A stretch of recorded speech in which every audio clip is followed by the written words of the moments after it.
Hello everyone. तो अभी exams और रिजल्ट्स का मौसम चल रहा है। आप लोगों में से बहुत सारे बच्चे ने जो स्टेट बोर्ड से वो 10th का एग्ज़ाम दे चुके होंगे या पास आउट भी कर चुके होंगे, और जो सेंट्रल बोर्ड है सीबीएसई और आईसीएसई उनका एग्ज़ाम होने वाला है। तो एग्ज़ाम देने के बाद आप में से बहुत लोग डॉक्टर या फिर इंजीनियर बनने का ऑप्ट करेंगे, तो उसके लिए आप पीसीबी या फिर पीसीएम ऑप्ट करोगे। तो दोनों में एक कॉमन सब्जेक्ट है फिजिक्स, जो कि बहुत क्रूशियल, इंपॉर्टेंट और डिसाइडिंग होता है आपके रिजल्ट के लिए, रैंक के लिए।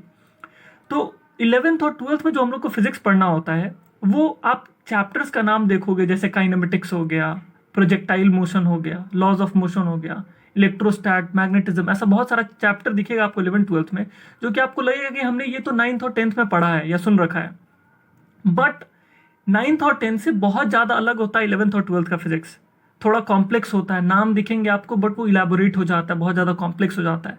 तो उनको समझने के लिए आपको कुछ मैथ्स का पोर्शन भी जानना पड़ेगा, अगर वो आपको आता होगा। क्योंकि देखो, बायो वाले तो मैथ्स लेते नहीं हैं जनरली।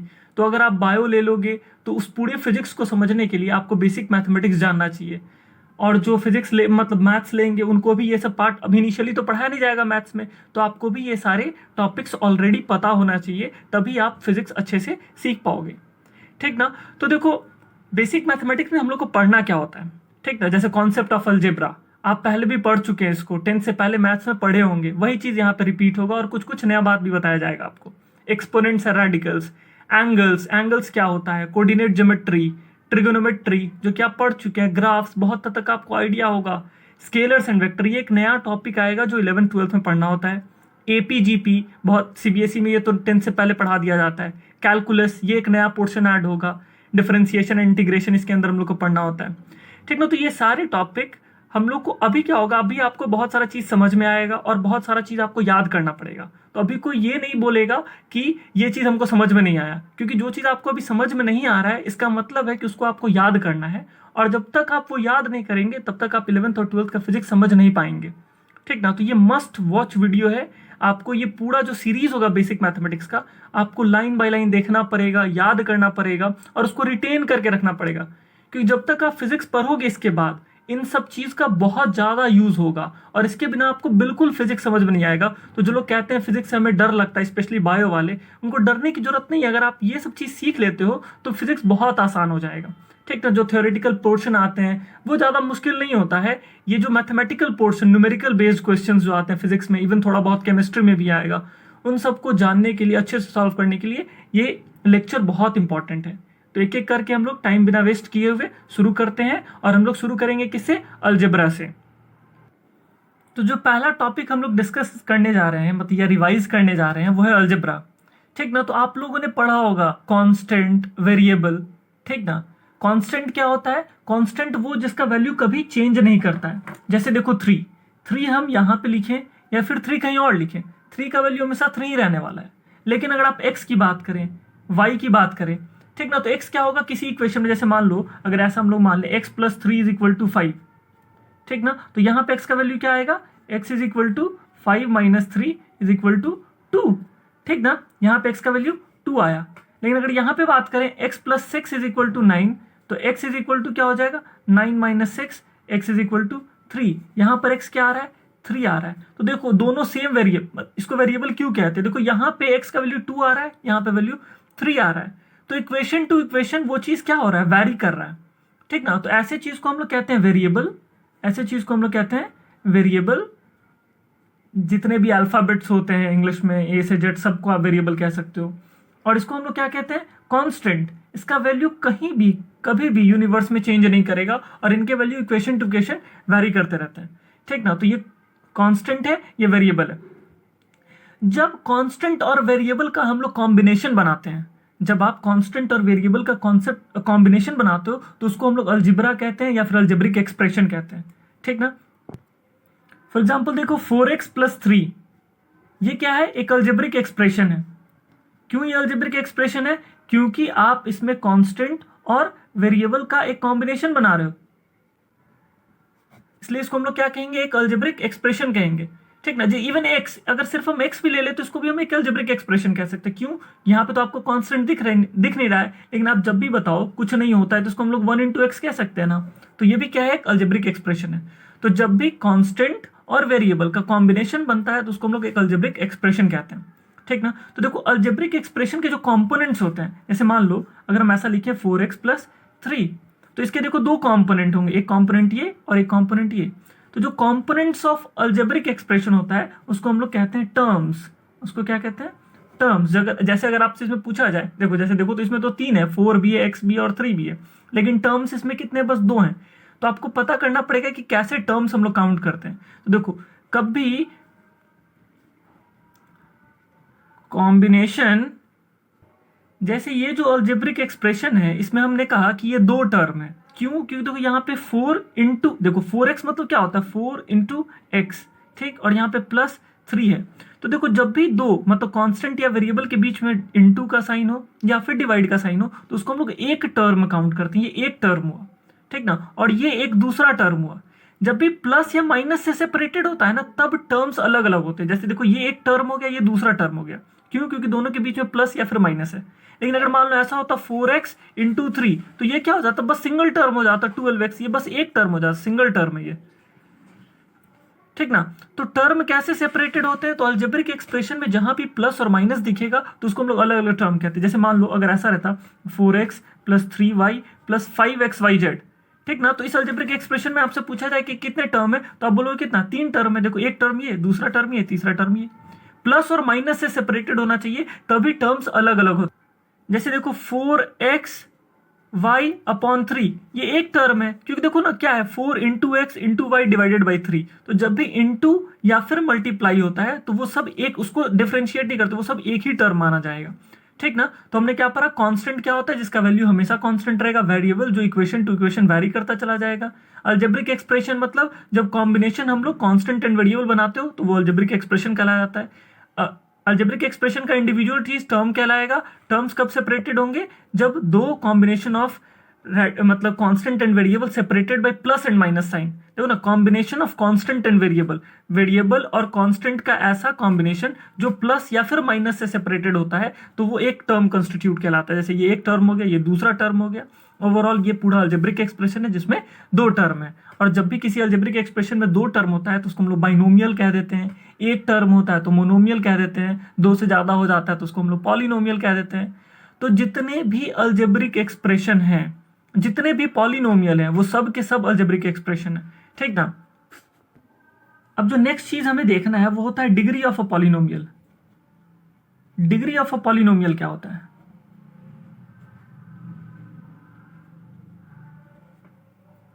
अभी हमने आपको बताया था कि पॉलिनोमियल क्या होता है। तो किसी भी अलजेब्रिक एक्सप्रेशन में 2 से अधिक टर्म हो तो आप उसको पॉलिनोमियल कह सकते हैं। तो यहाँ पे कितना टर्म है? देखो ये पहला, ये दूसरा, ये तीसरा, ठीक। अब इस पॉलिनोमियल में अगर हमें डिग्री या फिर इंडेक्स निकालना हो, डिग्री का दूसरा नाम क्या होता है?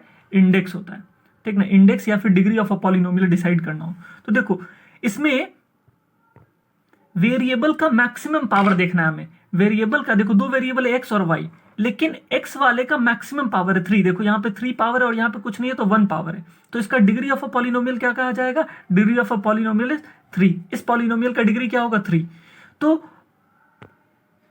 तो किसी भी पॉलिनोमियल में डिग्री डिसाइड उस टर्म से किया जाता है। किसी भी पॉलिनोमियल में डिग्री डिसाइड उस टर्म से किया जाता है जिसके वेरिएबल्स मैक्सिमम पावर लेके बैठे होंगे। जैसे यहाँ पे जो ये वाला टर्म में वेरिएबल क्या है? x, और वो मैक्सिमम पावर 3 लेके बैठा हुआ है, तो इस पॉलिनोमियल का डिग्री क्या होगा? 3, ठीक ना। देखो ये जो दूसरा पॉलिनोमियल है, ठीक ना, इसमें देखो क्या है कि अभी बताएं कि पॉलिनोमियल का डिग्री कैसे डिसाइड करते हैं। तो उस टर्म से डिसाइड होता है जिसके वेरिएबल्स मैक्सिमम पावर लेके बैठे हो। तो देखो इसमें 1 2 3 4 टर्म है, ठीक ना। इस चारों टर्म में ये वाला जो टर्म है, इसमें जो वेरिएबल y है इसका मैक्सिमम पावर क्या है? 5। बाकी किसी में देखो इसमें 4 है, इसमें 3 है। अच्छा, यहाँ पे जब अलग अलग टाइप के वेरिएबल्स होंगे, अलग अलग टाइप के वेरिएबल होंगे यहाँ पे x y z, तो इस टर्म का अगर आपको, अगर स्पेसिफिकली इस टर्म का अगर हम पूछ रहे हैं तो देखो इसमें पावर क्या है? 1, इसमें पावर क्या है? 1, इसमें पावर 1। तो इसका भी जो होगा ना तो ये 3 है, ठीक ना। इसको 1 नहीं देखना है कि सब पे 1 1 1 है तो 1 लेंगे। सबको ऐड कर देते हैं। जब एक ही साथ इंटू से सेपरेटेड होता है टर्म तो इसका 3 होगा। इसमें देखो 3 है, इसमें 4 है, इसमें 5 है। तो इस पॉलिनोमियल का डिग्री क्या होगा? 5। क्यों? क्योंकि इसमें ये वाला जो टर्म है, इसके जो वेरिएबल है वो मैक्सिमम पावर क्या लिए हुए, 5 दिए हुए, तो इस पॉलिनोमियल का डिग्री क्या हो जाएगा, या फिर इंडेक्स क्या होगा, 5 होगा। ठीक ना? चलो इस अलजेब्रिक एक्सप्रेशन को देखो, इस पॉलिनोमियल को देखो। इस पॉलिनोमियल में देखो 3 टर्म है ना, 1 2 3। ठीक, यहाँ पे देखो, यहाँ पे इस पॉलिनोमियल का अगर आपको डिग्री डिसाइड करना हो तो कैसे डिसाइड करोगे आप? देखो यहाँ पे क्या है, a raise to the power 4 है, यहाँ क्यूब है, यहाँ पे क्या है 3 + 1 + 4 +1 यानी क्या हो गया, 5 हो गया। तो इस पॉलिनोमियल का डिग्री क्या होगा, 5 होगा।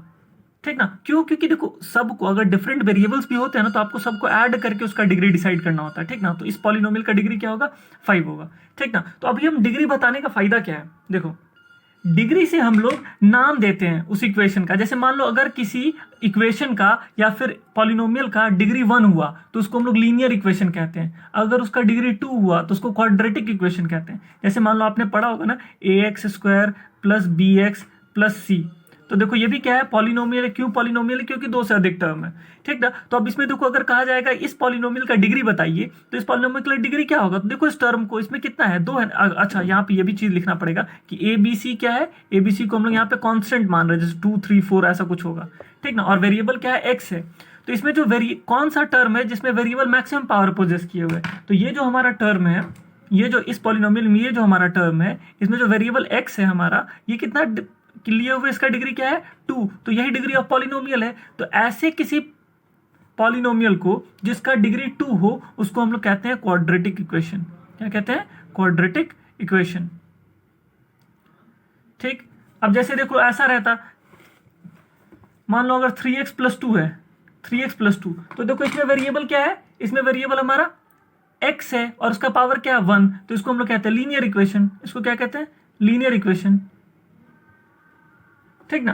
अब इसका बताओ क्या होगा, x + y, ये क्या कहलाएगा, x + y क्या कहलाएगा? देखो इसमें भी क्या है, 2 टर्म है, x और y, 2 अलग अलग टर्म है। इसका भी पावर 1, इसका भी पावर 1। तो दोनों टर्म का जब सेम इंडेक्स आ रहा हो तो वही उसका क्या हो जाएगा, इंडेक्स ऑफ द पॉलिनोमियल। ये भी क्या है, लीनियर इक्वेशन है।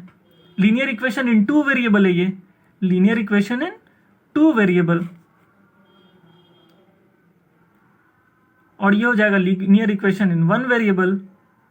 और जब लीनियर इक्वेशन इन 2 वेरिएबल का दूसरा नाम हम लोग सिमल्टेनियस इक्वेशन भी कह देते हैं। इसी को हम लोग क्या कह देते हैं, सिमल्टेनियस इक्वेशन भी कह देते हैं।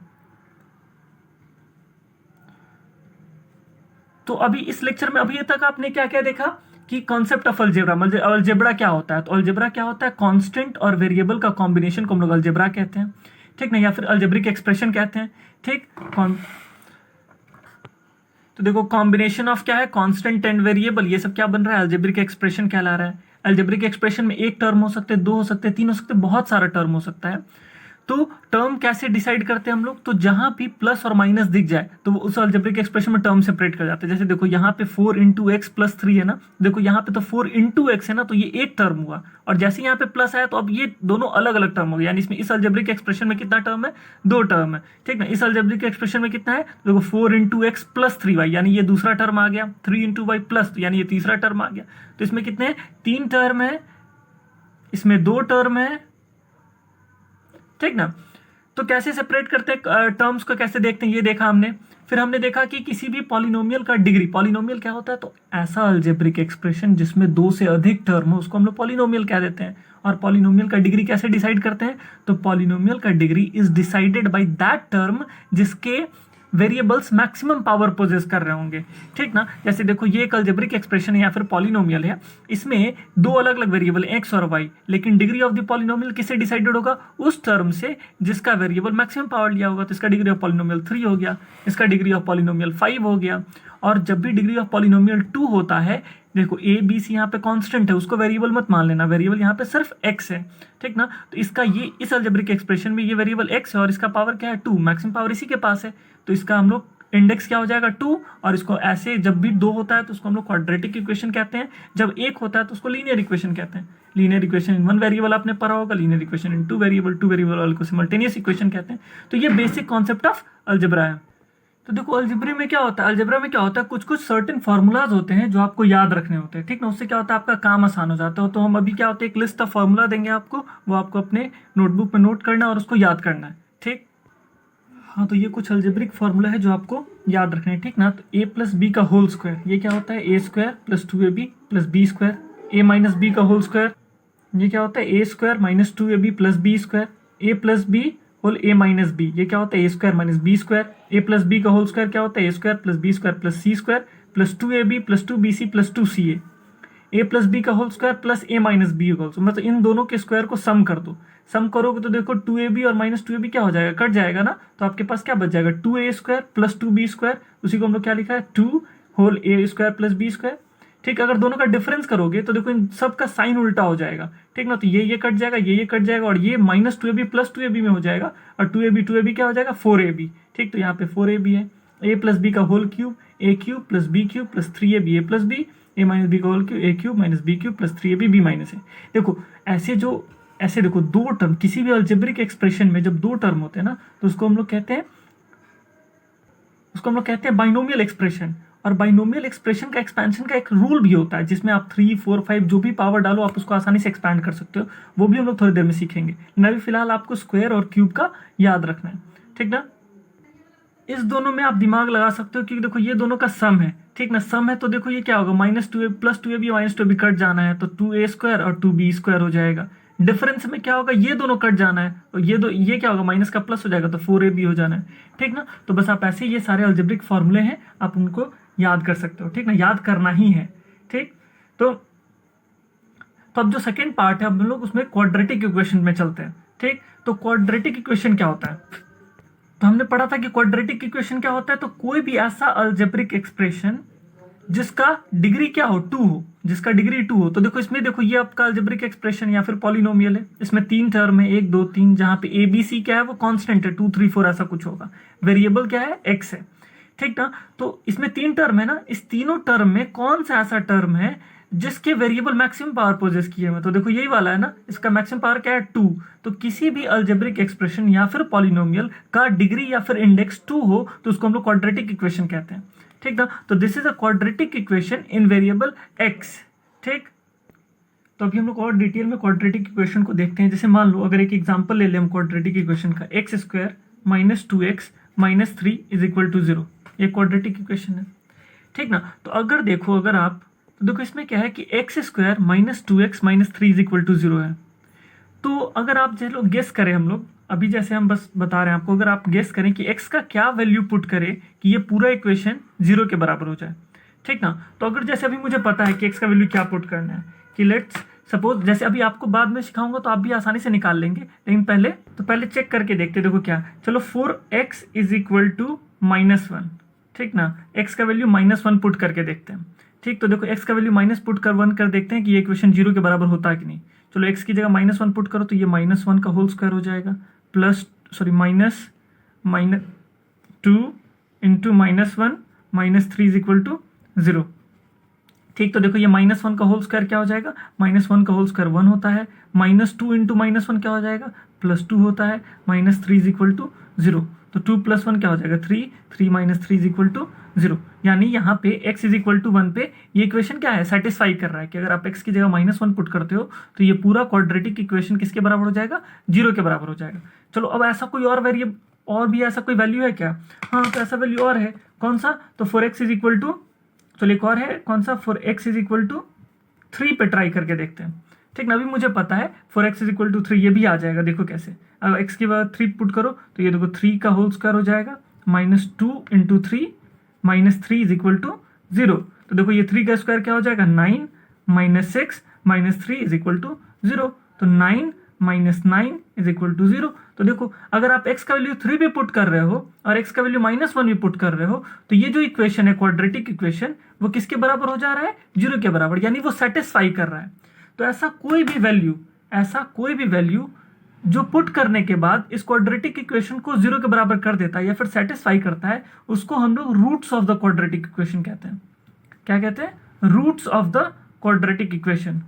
तो आपसे कोई पूछे कि roots of the quadratic equation क्या होता है, तो roots of the quadratic equation वैसे वैल्यूज होते हैं जिसको अगर पुट किया जाए वेरिएबल की जगह पे तो वो क्या करता है, इक्वेशन को सेटिस्फाई करता है, ठीक ना। तो लेकिन अभी कैसे पता चला कि हमको यहाँ पे 3 होगा और यहाँ पे -1 होगा, ठीक ना। तो रूट्स ऑफ क्वाड्रेटिक इक्वेशन निकालने का एक फॉर्मूला होता है और दूसरे बहुत सारे मेथड होते हैं, लेकिन जो बेस्ट मेथड होता है उसका फॉर्मूला, ठीक है। तो पहले हम स्टडी करते हैं वो फॉर्मूला क्या होता है।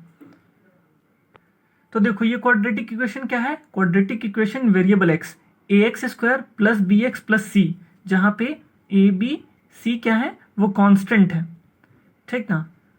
तो जो इसका रूट होगा, roots of the quadratic equation, जो roots of the quadratic equation होंगे, दो रूट होते हैं अल्फा और बीटा जिसको कहते हैं, these are the roots of the quadratic equation. ये क्या है, ये roots of the quadratic equation है।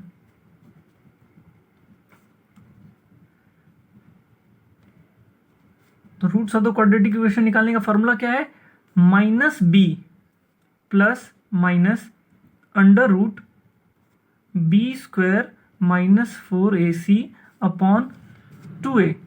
देखो इससे दो वैल्यू आएगा ना, क्यों हम अल्फा बीटा दो अलग अलग वैल्यू कह रहे हैं, कि देखो एक तो आ जाएगा minus b plus under root b square minus 4ac upon 2a, और जो दूसरा आ जाएगा वो होगा minus b minus under root b square minus 4ac upon 2a। तो जो दो roots of the quadratic equation आएंगे वो क्या होते हैं, अल्फा और beta, and it is calculated by minus b plus minus under root b square minus 4ac upon 2a, ठीक ना। तो जैसे कोई भी, जैसे यही जो इक्वेशन था हमारा ऊपर वाला x square minus 2x minus 3, ठीक ना। तो इस इक्वेशन में a की जगह क्या पुट कर सकते हो आप, जैसे 1 कुछ नहीं है तो 1 होगा ना, तो a का वैल्यू क्या हो जाएगा 1, ठीक। b का वैल्यू क्या होगा, b की जगह पे माइनस 2x है ना, तो b क्या हो जाएगा -2, और c जो होगा, c का वैल्यू क्या होगा -3, क्योंकि देखो 2x -3 है तो c की जगह पे -3 पुट कर देते हैं। तो अब इससे देखो roots of the quadratic equation कैसे आएगा, अल्फा और बीटा।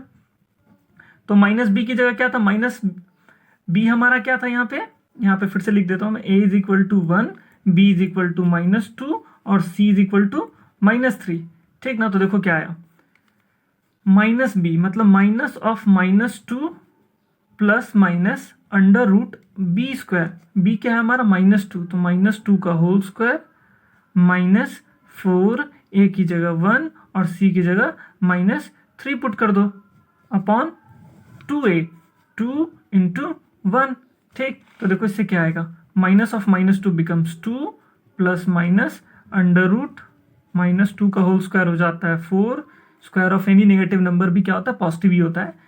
-4 इंटू 1 क्या हो जाएगा -4, और -4 इंटू -3 क्या हो जाएगा +12, तो 12 डिवाइडेड बाई 2, तो ये क्या आएगा अब हमारा 2 plus minus under root 12 plus 4 16 upon 2। अब देखो अब इससे दो चीज आएगा, अब यहां से आप स्प्लिट कर लो इसको, एक हो जाएगा आपका 2 प्लस अंडर रूट 16 का वैल्यू क्या आता है 4, तो 2 प्लस 4 अपॉन 2, और यहाँ पे जाएगा 2 माइनस 4 अपॉन 2, तो ये क्या हो जाएगा 6/2 यानी 3, और ये क्या होगा -2 अपॉन 2 क्या हो जाएगा -1।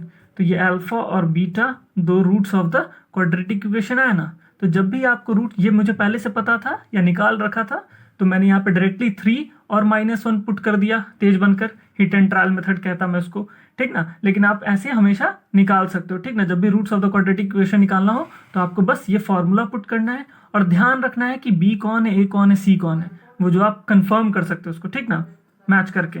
तो क्या होगा कि आपके फिजिक्स में बहुत सारा ऐसे इक्वेशंस दिखेंगे क्वाड्रेटिक इक्वेशन के फॉर्म में, तो आपको जब भी उसका आंसर निकालना हो, रूट्स निकालना हो, तो आप जनरली वो फार्मूला यूज करके आप उसके रूट्स को निकाल सकते हैं। कभी कभी क्या होता है ना कि एक और तरीका होता है जो बचपन में पढ़ाया जाता है, बट उससे बेस्ट मेथड क्या है, वो जो इक्वेशन जो फार्मूला बताया गया आपको -b plus minus under root b square minus 4ac upon 2a, वो यूज कर लो, उससे सारे का आंसर आएगा, ठीक ना। वो रियल रूट जितने भी होंगे सबके आंसर आएंगे उसके, ठीक ना। अदरवाइज एक होता है कि बचपन में सिखाया जाता है, रुको मैं वो भी बता देता हूँ एक बार। चलो, तो जैसे ये क्वाड्रेटिक इक्वेशन है, जैसे मैंने बताया कि दूसरा तरीका क्या होता है रूट निकालने का, जो कि हर जगह नहीं लगेगा, वैलिड नहीं होगा, इसलिए आपको हमेशा यूज वही मेथड करना है। लेकिन जैसे देखो इसमें क्या होता है, बस मैं बताने के बता रहा हूँ।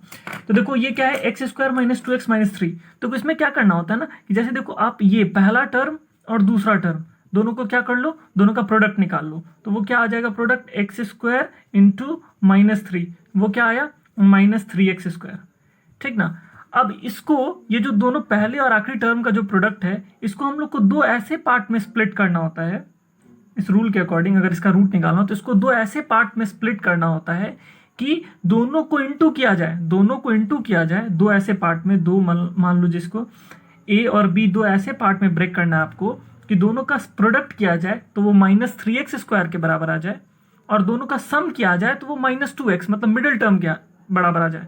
ठीक ना, ठीक है ना, समझ गए आप। तो क्या करना है आपको, इसको जो दोनों पहला और आखिरी टर्म को इंटू करते हैं तो उससे जो उसको -3x² है तो इसको दो ऐसे पार्ट में ब्रेक करना है ए और बी कि दोनों का प्रोडक्ट -3x² के बराबर है और दोनों का सम मिडिल टर्म मतलब -2x के बराबर आ जाए। तो देखो ऐसा क्या होगा, दो वैल्यू आप खुद गेस करो। तो ए की जगह चलो मान लेते हैं -3x पुट करते हैं, ठीक, -3x पुट करते हैं, चलो +3x पुट कर लो। अच्छा -3x और यहाँ पे चलो 1x पुट करते हैं, तो देखो दोनों का इंटू करो तो -3x² आता है और दोनों को सम करो तो -2x आ जाता है। समझ रहे हो ना, -3x + x क्या होता है -2x और -3x इंटू x क्या होता है -3x²। समझ गया ना। तो ये जो ए और बी का वैल्यू क्या मिलेगा आपको -3x और 1x। तो चलो कुछ नहीं, बस वहां पे पुट कर दो मिडिल टर्म की जगह। अब जो यहाँ पे मिडिल टर्म -2x हुआ करता था, अब उसको दो टर्म में एक्सप्रेस करना आपको ए और बी के टर्म्स में। ए जहां हो जाएगा -3x और दूसरा हो जाएगा 1x, -3 = 0। अब देखो यहाँ पे कॉमन ले सकते हो ना आप x -3 और यहाँ पे कॉमन क्या लोगे 1 कॉमन ले लो तो यहाँ पे x -3। अच्छा चलो दोनों जगह x -3 और यहाँ दोनों जगह x -3 और x -3 है तो इस दोनों में से हम लोग x -3 को कॉमन उठा लेते हैं और ये x + 1 = 0 हो गया। तो अब चलो इसको कैसे लिख सकते हो आप, इसको आप ऐसे लिख सकते हो ना, this can be written as x -3 = 0 या फिर x + 1 = 0। तो यहाँ से आपका x का वैल्यू क्या आ जाएगा, यहाँ से x का वैल्यू 3 आ जाएगा और यहाँ से x का वैल्यू -1 आ जाएगा। यही दोनों तो थे हमारे roots of the quadratic equation. ठीक ना, यही दोनों क्या है हमारे roots of the quadratic equation. तो roots of the quadratic equation निकालने का आपने दो तरीका पढ़ लिया, एक होता है स्प्लिट करने वाला और splitting the middle term. Middle term को दो पार्ट में आपको ऐसे स्प्लिट करना है कि दोनों का प्रोडक्ट पहले और आखिरी टर्म के प्रोडक्ट के बराबर हो और दोनों का सम मिडिल टर्म के बराबर विद साइन। साइन का भी ध्यान रखना है, ठीक ना। लेकिन ये मेथड हमेशा वैलिड नहीं होगा, ठीक ना, ये हमेशा वैलिड नहीं होगा। जो बेस्ट मेथड है वो क्या है, formula. Best is formula of roots of the quadratic equation. Formula use करिए और उससे roots of the quadratic equation निकालो। अच्छा चलो, अभी हम लोग को कभी कभी क्या होता है, प्रॉपर्टीज ऑफ द रूट्स पढ़ना होता है, ठीक ना। ये जो रूट्स ऑफ द, इसका बहुत सारा यूज होगा फिजिक्स में, ठीक ना। Properties of the roots of quadratic equation, जो roots of the quadratic equation आता है ना अल्फा और बीटा, उसके प्रॉपर्टीज क्या है। तो तीन प्रॉपर्टी जो आपको हमेशा ध्यान रखना है, ठीक ना। Roots of the quadratic equation क्या होता है, अल्फा और बीटा। उसका प्रॉपर्टी क्या याद रखना है कि अल्फा प्लस बीटा जो होता है, तो दोनों रूट का जो सम होता है अल्फा प्लस बीटा वो -b/a के बराबर आता है, ठीक ना।